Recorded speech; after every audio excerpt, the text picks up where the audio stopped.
오늘 우리들에게 주시는 하나님의 말씀은 이사야서 1장 1절부터 4절까지 말씀입니다. 우리 다 함께 자리에서 일어나셔서 하나님의 말씀을 받겠습니다. 제가 봉독합니다. 유다 왕 우치야와 요담과 마하스와 히스기야 시대에 아모스의 아들 이사야가 유다와 예루살렘에 관하여 본 계시라.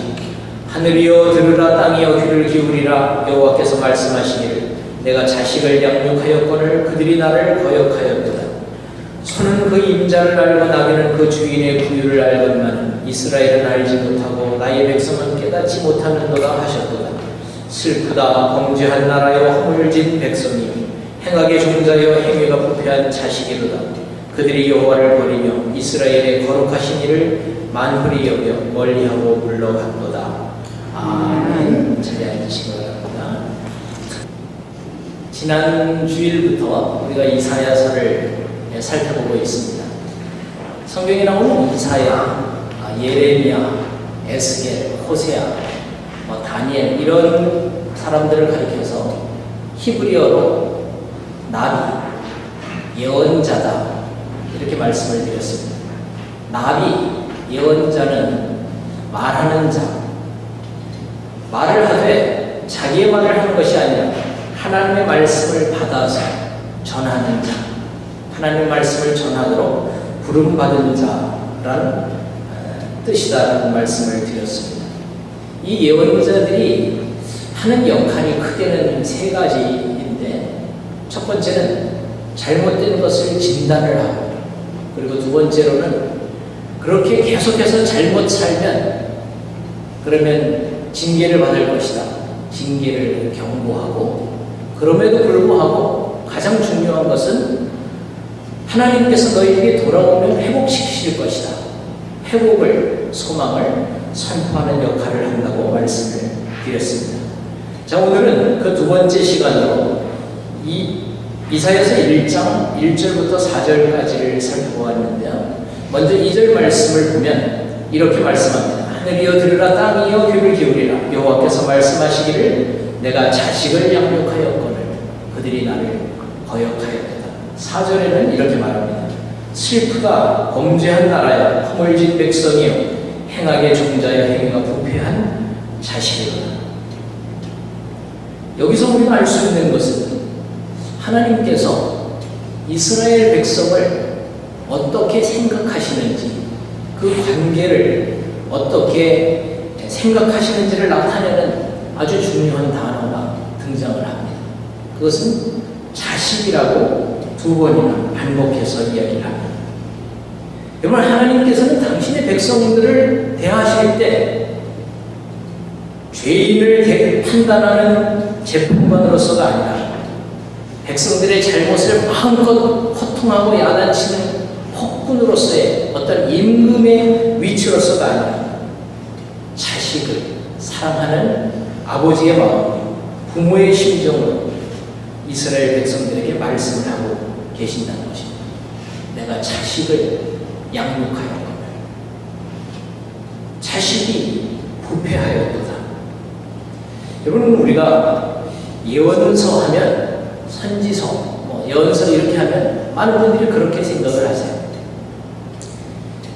이스라엘 백성들이 잘못된 것을 지적하는 심판자로서의 하나님, 그리고 우리의 죄를 판단하시는 판사, 재판관으로서의 하나님, 우리는 그런 이미지를 가지고 있습니다.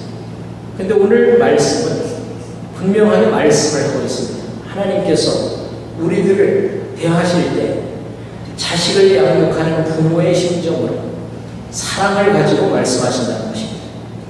여러분, 재판정에 여러분 가보신 분은 아시겠지만 죄인의 죄를 지적하는 검사, 나중에 그 죄의 피고인의 죄의 기록을 읽는 판사가 그 기록을 읽을 때, 선고문을 읽을 때 감정이 없이 그 죄인의 죄를 그대로 읽습니다. 하지만 만약에 판사라고 할지라도 혹은 검사라고 할지라도 그 피의자가 혹은 죄인이 자신과 개인적인 관계가 있는 사람이라고 한다면, 특별히 사랑하는 사람 혹은 가족이라고 한다면 아마 그 죄가 적힌 기록을 읽을 때에 그냥 아무런 감정 없이 읽을 수는 없을 것입니다. 감정의 깊은 슬픔을 가지고 감정이 복받쳐서 그렇게 읽게 되는 것이죠. 실제로 그런 일들이 그와 같은 사건이 일어나서 화제가 되었던 적이 있습니다. 지금부터 약 4년 전인데 마이애미 플로리다의 법정에서 일어난 일입니다. 그 민디 글레이저라고 하는 판사가 이제 강도죄를 지어서 재판을 받기 위해 부스라고 하는 남자가 들어서는 모습을 보고 웃습니다. 미소를 짓습니다. 그리고 그 범죄자인 죄인인 부스가 들어서자 아무도 예상하지 못했던 질문을 갑자기 합니다. 부스 씨, 당신 혹시 노티글라스 중학교를 졸업하지 않으셨나요? 이 질문에 이 부스라고 하는 죄인이 당황을 합니다. 그리고는 뚫어지게 판사를 보더니 갑자기 이렇게 하면서 오 마이 굿네스, 이런 일이 막 이렇게 외칩니다. 이 두 사람은 그 판사와 이 범죄자가 같은 중학교, 노틸러스라고 하는 중학교 출신이었습니다. 그리고 둘 다 아주 개인적으로 친했던 그와 같은 사람이었습니다. 총망받던 우수생이었습니다. 그런데 약 30여 년의 세월이 지난 후에 한 사람은 죄인으로 지금 법정에 이렇게 재판을 받기 위해 서 있고 한 사람은 판사로 이 사람을 재판하기 위해 법정에 앉게 된 것입니다. 판사는 이 부스라고 하는 친구의 30년 전의 모습을 기억하면서 이렇게 이야기합니다. 우리는 함께 축구를 했었습니다. 당신은 아주 우수생이었습니다. 우리와의 관계를 많은 친구들이 부러워했었습니다. 그런데 지금 이게 무슨 일입니까? 어떤 상황입니까? 참으로 유감입니다. 판사는 친구의 죄를 바라보며 슬퍼합니다. 죄인의 신분으로 30년 만에 만난 친구 앞에서 이 부스라고 하는 사람은 그 친구, 그것도 여자친구입니다.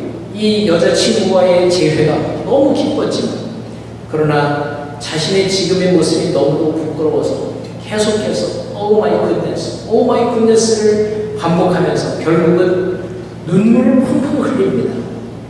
이 장면이 고스란히 찍혀서 전 세계의 뉴스로 방송이 되었습니다. 저도 그 장면을 YTN 뉴스에서 보았는데 그런 것입니다. 아무리 죄인을 판단하는 재판관이라고 할지라도 개인적인 관계가 있다면 그것을 함께 슬퍼하는 것입니다. 감정이 들어갈 수밖에 없는 것이죠. 하나님은 바로 하나님의 백성들을 그와 같이 자식으로 사랑하는 감정으로, 그래서 슬퍼하시는 관계로 생각을 하시는 것입니다. 오늘 말씀으로 돌아가 보십시오. 말씀이 이렇게 말합니다. 여호와께서 말씀하시기를 내가 자식을 양육하였거늘 그들이 나를 거역하였도다. 손은 그 임자를 알고 나귀는 그 주인의 구유를 알거니와 이스라엘은 알지 못하고 나의 백성은 깨닫지 못하는도다 하셨도다. 무슨 말씀입니까? 하나님께서 하나님의 백성인 이스라엘 백성들의 죄를 지금 진단하십니다. 잘못을 진단하십니다. 그 진단은 이것입니다. 이스라엘이 나를 거역하였도다. 소와 나귀도 주인을 알지만 그러나 이스라엘 백성들은 주인을 알지 못하는구나. 나의 백성은 깨닫지 못하는구나. 여기서 이스라엘은 문맥상으로 유다 백성을 가리킵니다. 제가 지난주에 말씀드렸듯이 우리나라가 남한과 북한으로 이렇게 분단되어 있는 것처럼 이스라엘이라고 하는 나라도 이스라엘의 초대왕이었던 다윗과 이대왕이었던 솔로몬을 지나서 그 다음 시대인 여로보암과 르호보암 시대에 남왕국 유다와 북왕국 이스라엘로 나뉘어집니다. 근데 이사야는 남왕국 유다에서 활동했던 예언자입니다. 근데 이 남왕국 유다를 그냥 유다라고 부르진 않고 그냥 합쳐서 이스라엘이라고 많이 부르는 것이죠. 그래서 오늘 본문에 나오는 이스라엘이라고 하는 것은 이 문맥상으로 보면 이사야가 활동했던 유다를 가리킵니다. 하지만 의미상으로 따진다면 하나님을 믿는 하나님의 선택한 모든 백성들을 가리킵니다. 따라서 오늘 이 백성이 나를 거역하였도다. 나의 백성이 나를 알지 못하는도다. 나의 백성이 깨닫지 못하는도다. 이렇게 하는 말씀은, 하나님의 말씀은, 이건 우리 모든 하나님의 자녀인 하나님의 백성들에게 주시는 말씀인 것입니다. 하나님의 백성들을 하나님께서는 그렇게 진단하십니다. 소와 나귀도 그 주인을 알고 구유를 알건만 내 백성은 나를 알지 못하는도다. 나를 깨닫지 못하는도다. 여기서 소와 나귀로 하나님의 백성을 비교했는데요. 여러분, 짐승 가운데서도 소와 나귀는 가장 무딘, 그 감각에 둔한 짐승이라고 합니다. 그런데 그 짐승도 주인은 알건만 너희들은 나를 알지 못하는도다. 나를 거역하는도다. 나를 깨닫지 못하는도다 말합니다.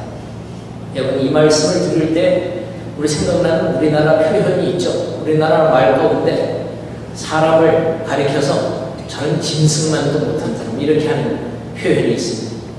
지금 하나님께서 그렇게 말씀하시는 것입니다. 이사야 선지자를 통해서 이스라엘과 하나님과의 사이, 그 관계가 얼마나 무너졌고 얼마나 깨졌고 얼마나 무너졌는지를 분명하게 말씀합니다. 그러면 우리는 여기에서 질문을 하게 됩니다. 도대체 하나님과 이스라엘 백성들과는 어떤 관계이길래 짐승 중에서도 가장 무딘 짐승인 소와 나귀에 비교하면서까지 짐승만도 못하다는 이런 식으로 말씀을 하는 것일까요? 하나님과 하나님의 백성들과는 어떤 관계라고 하는 말입니까? 신명기서 14장 2절에 보면 이렇게 말씀합니다. 너는 내 하나님 여호와의 성민이라, 거룩한 백성이라. 이 성민, 거룩한 백성을 가리키는 히브리어 단어가 암세불라라고 하는 단어입니다. 그래서 이스라엘 백성들, 유대인들에게는 지금까지도 이 사상이 있습니다. 선민사상 혹은 성민사상, 거룩한 백성들이다. 우리는 하나님의 자녀들이다. 암세불라 사상이 있습니다. 이것은 특별한 영향을 끼칩니다. 유대인은 하나님과의 특별한 계약 관계로 맺어졌다는 것입니다. 저희들이 금년 1월 첫 주일날 언약 예배를 드릴 때, 언약 갱신 예배를 드릴 때에 제가 하나님과 하나님의 백성들이 어떤 언약으로 관계를 맺었는지를 말씀드린 적이 있습니다. 예레미야서 7장 23절에 바로 그것을 말합니다. 내가 이것을 그들에게 명령하여 이르기를 너희들은 내 목소리를 들으라. 그리하면 나는 너희 하나님이 되겠고 너희는 내 백성이 되리라. 나는 너희들이 하나님이 되겠다. 너희들은 내 백성이 될 것이다. 그런데 내가 하는 말을 지키고 내 명령을 잘 지키면, 그러면 너희들이 복을 받을 것이다. 그런데 그 명령을 어기면, 떠나면, 그러면 너희들은 저주를 받을 것이다. 이것이 하나님과 이스라엘 백성들과의 맺은 언약입니다. 이스라엘 백성들은 하나님의 백성이고, 그리고 하나님께서는 이스라엘에게 하나님, 창조자이신, 온 세상의 주권자이신 하나님이 너희들이 하나님이 되겠다, 이렇게 말씀하신 것입니다. 여러분, 이 말씀은 너희들이 잘하면 내가 복을 주겠고 너희들이 잘못하면 저주를 하겠다, 이런 어떤 서로를 이용하는 수단으로서의 생각하는 관계가 아닙니다. 하나님과 이스라엘 백성들은 그 관계를 맺으실 때 아주 가깝고 사랑이 있고 생명력이 있고 영적인 교류가 있는, 그래서 서로 이해하고 이야기하고 사랑하고 그 속에서 만족과 행복을 누리는 그와 같은 관계를 원하셨다는 것입니다. 우리들이 신발을 사서 신다가 신발 밑창이 떨어지든지 신발이 헤어지든지 그러면 아무런 감정 없이 그냥 그 신발을 쓰레기통에 던져버리고 새로운 신발을 사서 신는 그와 같은 서로를 이용하는 물질적인 관계가 아닙니다. 하나님은 우리를 사랑하시되 우리가 잘못되었을 때 가슴 아파하십니다. 그리고 회복시켜주시기를 원하시는 것입니다. 우리가 어떻게 그 하나님을 알 수 있습니까? 하나님 하나님께서 이스라엘 백성들을 사랑하시는, 그리고 하나님의 백성들을 아끼시는 하나님의 사랑을 우리가 어떻게 깨달을 수 있습니까? 하나님의 백성인 우리들이 하나님을 거역하였을 때도, 그리고 하나님을 알지 못하고 하나님과의 관계를 깨뜨리고 멀리 떠났을 때도 하나님은 그대로 보내시지 않고 우리를 회복시키기 위해 예수 그리스도를 보내주셨다는 것입니다. 그리고 우리들에게 새로운 생명을 주시기를 원하셨다는 것입니다. 새로운 기회를 주신 것을 보면 우리들이 그 하나님의 사랑을 알 수 있습니다. 예수님께서는 이 땅에 오셔서 하나님을 감추임없이 다 드러내 주셨습니다. 모든 것을 우리들에게 말씀하셨고 모든 것을 보여주셨습니다. 말씀으로 가르쳐 주셨습니다.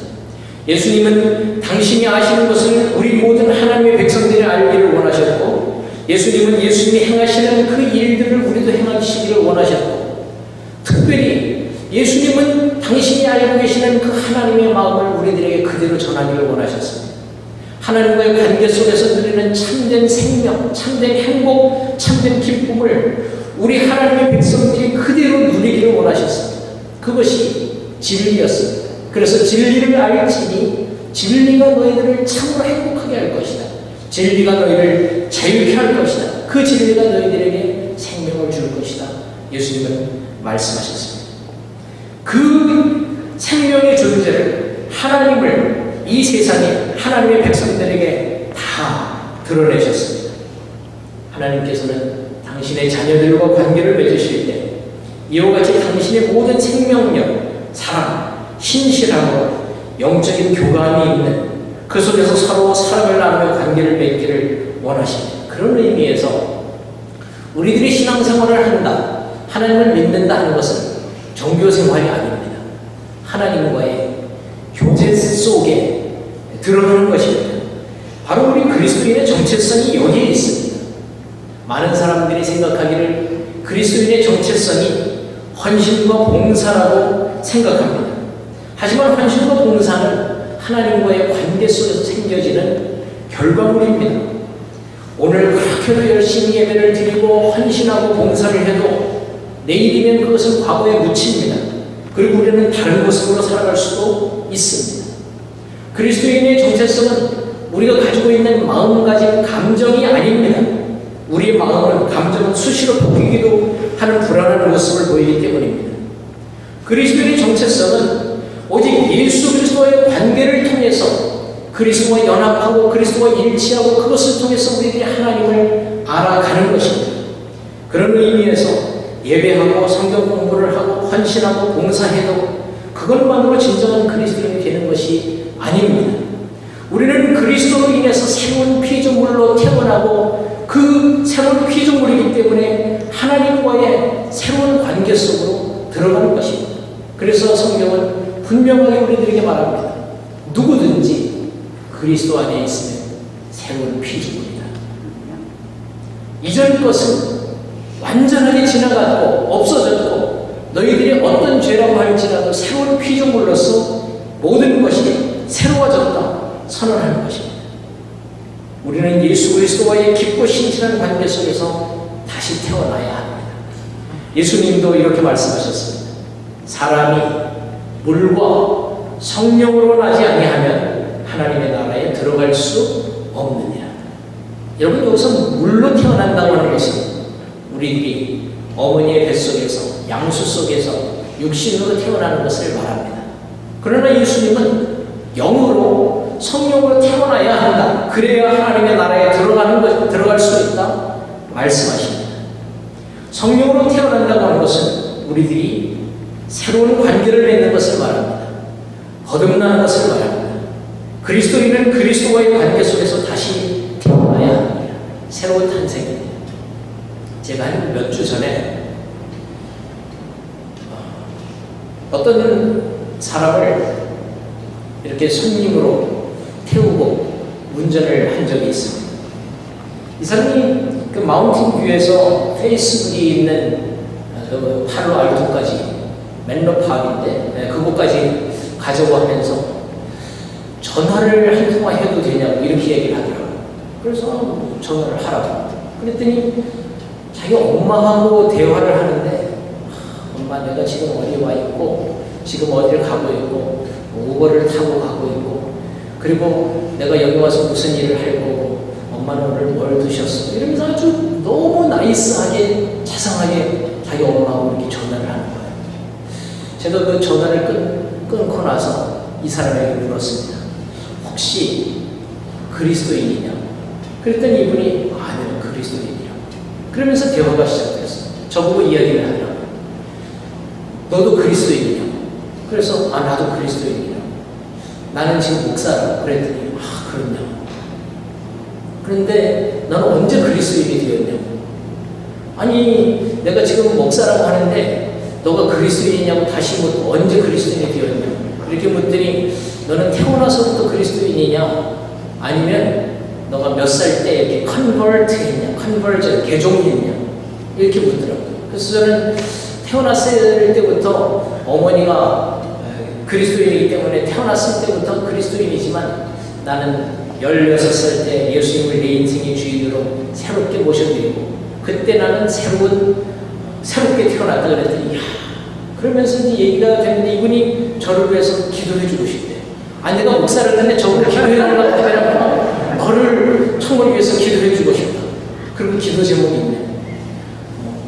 뭐 이렇게 이야기를 하면서 이야기가 되었어요. 이분도 자기 이야기를 하더라고요.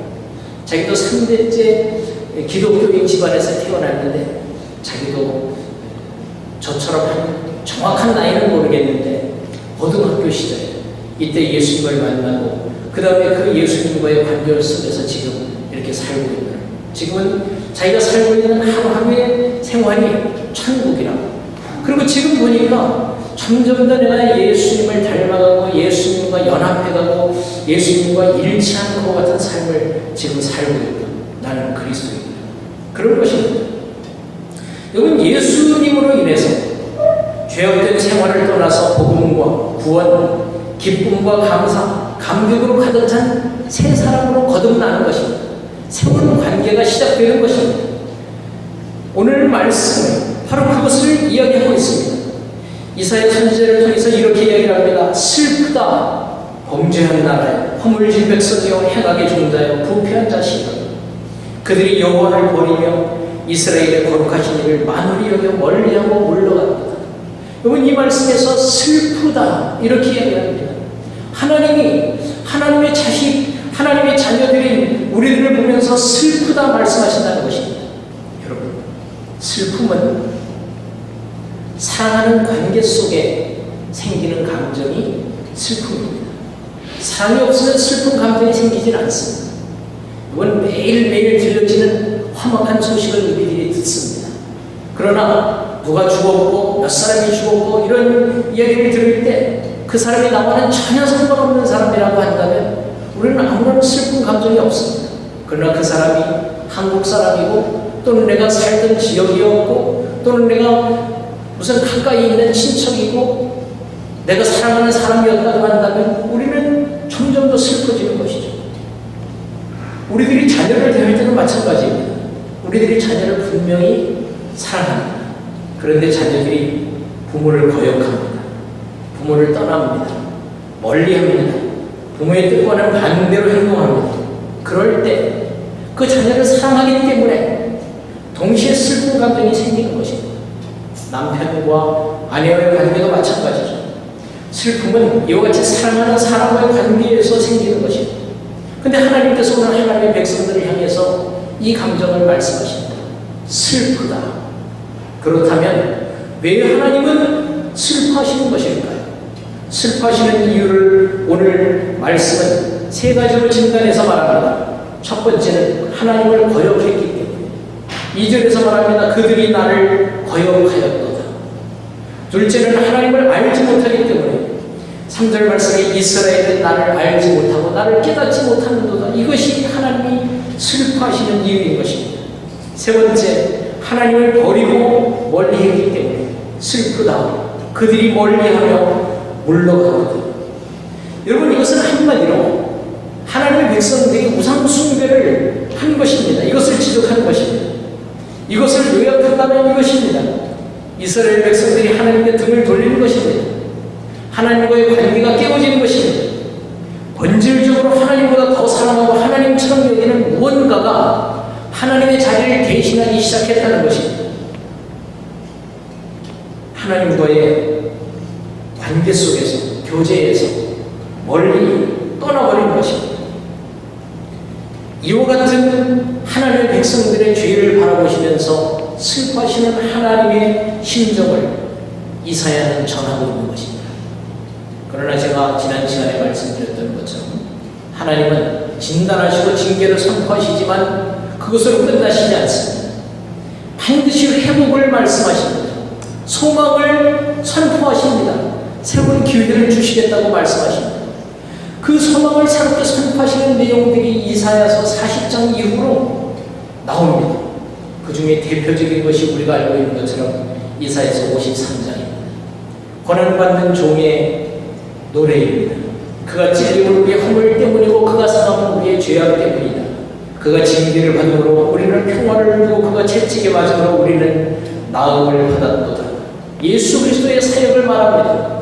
우리는 다 양 같아서 그를 행하여 각기 제 길로 갔거늘 그럼에도 불구하고 여호와께서는 우리 모두의 죄악을 그에게, 어린 양에게, 예수 그리스도에게 다 담당시키셨도다. 사랑하는 성도 여러분, 하나님은 당신의 백성의 죄를 보시고 슬퍼하십니다. 부모가 자녀의 잘못을 보고 눈물을 흘리고 슬픔에 잠기는 것처럼 하나님은 우리 죄를 보시고 슬퍼하십니다. 너희들이 나를 거역하는구나. 너희들이 나를 거스르는구나. 너희들이 나를 알지 못하는구나. 너희가 나를 멀리하는구나. 나를 떠나는구나. 너희들이 이제는 나와 더 이상 가까이 지내기를 거부하고 교제하고 친밀하게 지내기를 거절하는구나. 이렇게 말씀하십니다. 하지만 하나님은 우리들에게 새로운 길을 열어주십니다. 우리는 다 양 같아서 그를 행하여 각기 제 길로 갔지만 여호와께서는 우리의 죄악을 예수 그리스도께 담당시키셔서 우리를 새로운 탄생할 수 있도록, 새로운 관계를 시작할 수 있도록 열어주신 것입니다. 예수님께서 이 땅에 오셨을 때 우리들에게 이렇게 말씀하셨습니다. 볼지어다 내가 문 밖에 서서 두드리노니 누구든지 내 음성을 듣고 문을 열면 내가 그에게로 들어가 그와 더불어 먹고 그는 나와 더불어 먹으리라. 이 말씀은 예수님께서 일주일 하루 24시간 우리들 곁에서 우리가 마음의 문을 열기를 기다리고 계신다는 말씀입니다. 여러분, 그런데 우리는 어떻습니까? 하루에 3번 이상 기도합니까? 식사 기도 말고 기도합니까? 우리들이 1분, 5분 이렇게 기도해놓고 어쩌면 그렇게 드리는 기도도 우리들이 꼭 필요할 때 우리들의 필요만을 아뢰는 기도해놓고 일방적인 기도를 드려놓고 우리는 불평을 합니다. 왜 내가 이렇게 기도하는데 하나님은 내 기도를 들어주시지 않는 거야? 왜 응답해 주시지 않는 거야? 정말 하나님은 살아계신 거야? 그럼 오늘 예수님은 말씀하십니다. 나는 하루에 5분, 10분이 아니라 하루 24시간 너를 기다리고 있다. 내가 너와 함께 있다. 너와 교제하고 싶다. 예수님은 우리가 문을 열면 들어오셔서 하시고 싶은 것이 있다고 말씀을 하십니다. 그것은 내가 너에게로 들어가 너와 더불어 먹고 너는 나와 더불어 먹으리라. 함께 음식을 먹으며 더불어 먹고 싶어 하십니다. 친밀한 교제를 나누기를 원하십니다. 우리가 교제하는 방법이 그것 아닙니다. 언제 한번 식사하십시다. 밥상 공동체라는 말이 있습니다. 우리들이 함께 식사를 나누면 친해지는 것이죠. 함께 먹는 것은 소통입니다. 예수님은 제자들과 무리들과 자신을 따르는 무리들과 먹는 것으로 많은 소통을 하셨습니다. 성경에 보면 예수님은 나는 생명의 떡이다. 하늘로부터 내려온 산 생명의 떡이니 이 떡을 먹는 자마다 영생하리라 말씀하셨습니다. 그리고 당신의 사랑과 희생과 섬김과 수고 모든 것을 말씀을 통해 성경을 통해 베풀어 주시면서 자신을 따르는 무리들과 소통하기를 좋아하셨습니다. 예수님은 우리들과 소통하시기 위해 친히 사람이 되셔서 이 땅에 내려오셨습니다. 그리고 누구든지 예수님께로 나아오면 새로운 안식과 새로운 생명을 주시겠다고 약속하셨습니다. 우리들이 어떠한 무거운 짐이 있고 아픔이 있다고 할지라도 이 모든 아픔을 공감하고 참된 안식을 주시겠다고 약속하셨습니다. 그리고는 우리들에게 이렇게 말씀하셨습니다. 이제부터는 너희를 종이라 하지 아니하겠다. 너희를 친구라고 하겠다. 예수님은 죄인인 우리를 친구로 받아주시겠다고 말씀하십니다. 누가복음 7장에서도 예수님은 인자는 와서 먹고 마시면 너희들이 말이 돌아먹기를 펴고 포도주를 즐기는 사람이여 세리와 죄인의 친구로다 하니, 예수님은 세리와 죄인들의 친구라고 불림을 받았습니다. 예수님은 베다니에 살던 나사로가 죽었을 때 찾아가셨을 때 말씀하셨습니다. 우리 친구, 나의 친구 나사로가 잠들었다. 이와 같이 예수님께서는 우리를 친구로 친숙하고 친밀한 관계를 갖기를 원하십니다. 이것이 주님의 마음입니다. 하나님은 당신의 백성들과 친구처럼 아주 친밀하고 친숙한 관계 속에서 교제를 갖기를 원하십니다. 그것이 오늘 하나님의 백성들의 잘못을 아파하시면서 진단하시고 내리신 후에 처방전을 내리십니다. 그것이 오늘 읽지는 않았지만 이사야서 1장에 이렇게 나옵니다. 다 함께 읽겠습니다. 여호와께서 말씀하시되 오라 우리가 서로 변론하자. 너희의 죄가 주홍 같을지라도 눈과 같이 이어질 것이요 진홍같이 붉을지라도 양털같이 희게 되리라. 하나님은 우리들에게 말씀하십니다. 오라. 그리고 우리 이야기하자. 변론은 서로 알교하는 것이 아닙니다. 논쟁하는 것이 아닙니다. 우리 함께 토킹 어바웃 하자. 우리 함께 이야기하자. 여러분, 창조주 아버지께서 우리들에게 말씀하십니다. 이야기를 하자. 우리 대화를 하자. 이것은 무엇입니까? 새로운 기회를 주신다입니다. 더 놀라운 것이 있습니다. 그 다음에 대화를 하는데, 기회를 주는데, 그 다음에 너희 죄가 주홍 같을지라도 진홍 같을지라도 양털처럼 눈처럼 희어지게 될 것이다. 용서를 선언하십니다. 저는 지금도 기억이 납니다. 제가 어렸을 때 저희 아버님보다 제가 저희 어머님을 무서워했었어요. 근데 무서워하는 이유가 저희 아버님은 호통을 치고 야단을 치고 한 번 때리면 매를 바다를 맞았는데, 근데 그 아버지보다도 저희 어머님이 저를 무서웠습니다. 저희 어머님은 제가 잘못한 것을 발견하셨을 때 저희 그런 일을 이렇게 말씀하셨어요. 야, 한중아, 우리 이야기 좀 하자. 그리고 불러놓고 말씀을 하십니다. 결코 언성을 높이시지 않으셨습니다. 조용히 말씀하십니다. 근데 그 말씀 가운데, 목소리 가운데 제가 상처를 받지 않도록 저를 아끼시는, 사랑하시는 그 어머님의 사랑이 느껴졌습니다. 그러나 저를 사랑하시기 때문에 슬퍼하시는 어머니의 감정도 느껴졌습니다. 그리고 저를 용서하시고 싶어 하시는, 그리고 제가 잘 되기를 원하시는 그런 느낌을 제가 그때마다 받곤 했습니다. 그렇기 때문에 그것이 더 무서웠던 것이죠. 오늘 말씀은 오라, 우리가 서로 이야기하자. 너희의 죄가 주홍 같을지라도 눈과 같이 희어질 것이요 진홍같이 붉을지라도 양털같이 희게 되리라 말씀하십니다. 왜 이 세상에 하얀 것이 얼마나 많은데 양털같이 희게 되리라 말씀하시는 것일까요? 성경은 양을 예수님으로 비유한 적이 많습니다. 보라, 세상 죄를 지고 가는 하나님의 어린 양입니다. 하나님의 어린 양, 잠잠한 양 같아서 양은 예수님을 상징합니다. 사랑하는 성도 여러분, 우리 죄가 아무리 많을지라도 주홍같이 진홍같이 붉다고 할지라도 예수 그리스도로 인해서 우리는 희어질 수 있다고 하는 것입니다. 이것이 하나님의 은혜입니다.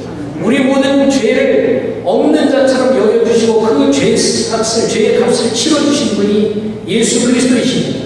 그래서 우리의 죄 때문에, 우리의 실수 때문에 하나님과의 멀어지는 관계로 인해서 마음에 슬픔으로 무거운 짐이 우리가 있다고 할지라도 새로운 소망을 주시는 것입니다. 오라, 그리고 우리 이야기하자.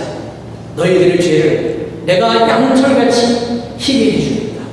주님은 오늘 우리들에게 말씀하십니다. 우리들의 죄를 진단하시고 새로운 처방전을 주시고 그리고 새로운 소망을 선포하시는 주님을 찬양합니다. 우리 다 함께 자리에서 일어나셔서